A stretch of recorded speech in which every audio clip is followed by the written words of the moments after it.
अस्सलाम वालेकुम नाजरीन, डिडिया लीक्स के साथ मैं हूं आपका मेज़बान मोहम्मद सोहेल और इस वक्त मैं मौजूद हूं मकबूल भट्ट शहीद चौक में। पिछले 4 रोज़ से शदीद बारिश के बायस गरीब मजदूर और दिहाड़ीदार तबका जो है वो शदीद परेशानी से लाहक है। मैं मकबूल भट्ट शहीद चौक में किसी काम के सिलसिले में आया था, तो यहाँ पे ये छोटा सा नन्हा सा प्यारा सा बच्चा जो है वो मैंने देखा कि अंडे फ़रोख्त कर रहा था। इसके हाथ में ये बाल्टी है और इस बाल्टी में जो अंडे हैं पता नहीं वो कितने हैं, मैं इसे खुद जानने की कोशिश करूँगा। अस्सलाम वालेकुम बेटा। बेटा आपका नाम क्या है बेटा? अमीर माविया नाम है। अब्बू का क्या नाम है आपके? जमील। वो क्या करते हैं बेटा? कुछ भी नहीं करने।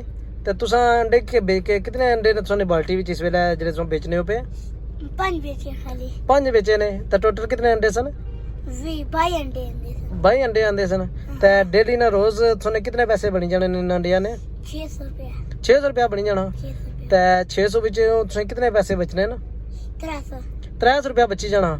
ते जेह्ड़े 20 अंडे किन्ने हो 300 रुपये ने किन्ने हो नहीं बाली दे मुड़ी ते जेह्ड़ा ना तुसें 600 ने सारे बनने न। ते 600 ने अगर फरोख्त हो जान ते तुसां उन्हां विचों क्या करने हो कि 300 रुपया तुसें बची जाना। ते कितने अरसे तुसें अंडे बेचने हो पे? ये तो सर्दी शुरू हो गई बस। उस वेले ने अंडे बेचने हो। ते स्कूल पढ़ने हो? स्कूल पढ़ने। केड़ी क्लास विच? दूसरी क्लास विच पढ़ने हो। ऐ शाबाश। ते कोई अच्छी जी पोइम सनाई उठ सो की? नहीं सुना। पोइम नहीं सुना? क्या सुना तुसें जो तुसें सुना तुसें सनाई ओड़ो। आज छुट्टियां नहीं को नहीं पता है क्या। को नहीं पता? ते ऐ मकामी डडियाल ने रहने आरे हो या कुत्ते ने हो तुसां? असा पहले इधर रहने सन। कुधर रहने सो? क्या नहीं पता नहीं। कोई नहीं पता। ना नहीं अच्छा। ते कितने भैणा भरा तुसां ने? मैं एक पुराना ततरा पहना। 3 भैणा न। ते अब्बू मजदूरी करने ना? नहीं वो कारण नहीं। क्या ने बीमार है? हां मजदूरी नहीं करने मजदूरी। ओहो। ते फिर किसरा गुजारा होना करे ना जी? सही गल करो ना, किसरा गुजारा होना करे ना? कोई नहीं पता। को नहीं पता? 300 रुपया जमा करने था फिर सौदा आने हो।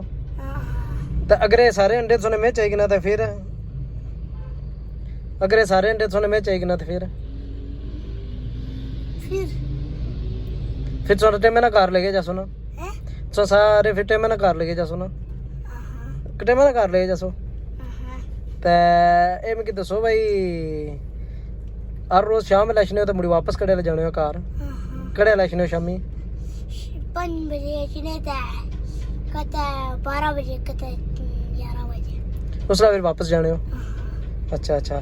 तो ये देखें नाजरीन, ये छोटा बच्चा जो है ये शाम को 5 बजे बाज़ार में आता है और उसके बाद ये बेचारा यहाँ पे अंडे फ़रोख्त करता है। टोटल अंडे जो हैं वो 600 रुपये के ये लाता है। 20 अंडे होते हैं जो 300 रुपये के बनते हैं। अगर 600 के मुकम्मल फ़रोख्त हो जाएं तो इस बेचारे को 300 रुपये बच जाते हैं। ऐसे बेशुमार बच्चे मैंने रोडों पे देखे हैं जो अपना और अपने घर वालों का पेट भरने के लिए अंडे बेचते हैं। और सख्त सर्दी में ये बच्चे जो है ना मैंने अक्सर रोडों पे देखे हैं। तो तमाम लोगों से मेरी रिक्वेस्ट है कि ऐसे छोटे छोटे बच्चों से ये जो इनके पास चीज़ें होती हैं ये ख़रीद लिया करें। ये बेचारे मुसीबत ज़दा बच्चे हैं। ये देखें इस बच्चे की आप लुक्स देखें कितनी खूबसूरत है और कितना प्यारा बच्चा है ये इस वक्त मैं मकबूल भट्ट शहीद चौक में था तो मेरी इससे बात हुई है। उम्मीद है कि आपको हमारी ये वीडियो पसंद आएगी। मज़ीद वीडियोस देखने के लिए हमारा जो यूट्यूब चैनल है डिडिया लीक्स उसको सब्सक्राइब करें और दीगर दोस्तों को भी उसका लिंक भेजें। बहुत शुक्रिया। Thank you. खुदा हाफिज़।